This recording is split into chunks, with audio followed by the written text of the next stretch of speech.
Unang-una po, ang sasagutin lang natin ay yung mga intriga na may sense. Kung wala naman, walang meaning, walang sense, hindi po natin to sasagutin. Okay? At patungkol po kung saan nauna ang Pangulo sa pagbabatikos, it's just part of the campaign propaganda. And wala naman po siyang pinatungkulan kung sino. Madami pong kandidato.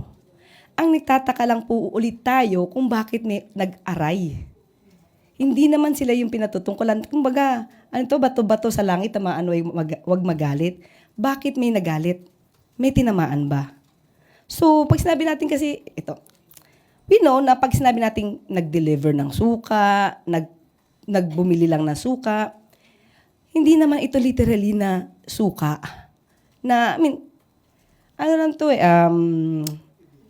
Idiom. It's just an idiom. Na sinabi na, when you say nag-deliver ng suka, it means baguhan. Wala pang alam masyado sa politika o sa proseso, sa trabaho. Kung kayo tatanungin ko, maski naman kayo siguro alam nyo, maraming kandidato na hindi alam ang trabaho ng pagiging senador. Kung tinamaan sila, at tumatakbo sila, at alam nating wala silang alam, yun na lang, siguro, ouch. And at the same time, dapat, hindi nga sila tumakbo. Kasi hindi pwedeng gawing magpaka-apprentice sa pagiging senador. Nakita natin siguro kung anong naging klase ngayon ng paano ang nangyayari minsan sa mga hearing, especially kung hindi nila alam ang procedure sa Senado.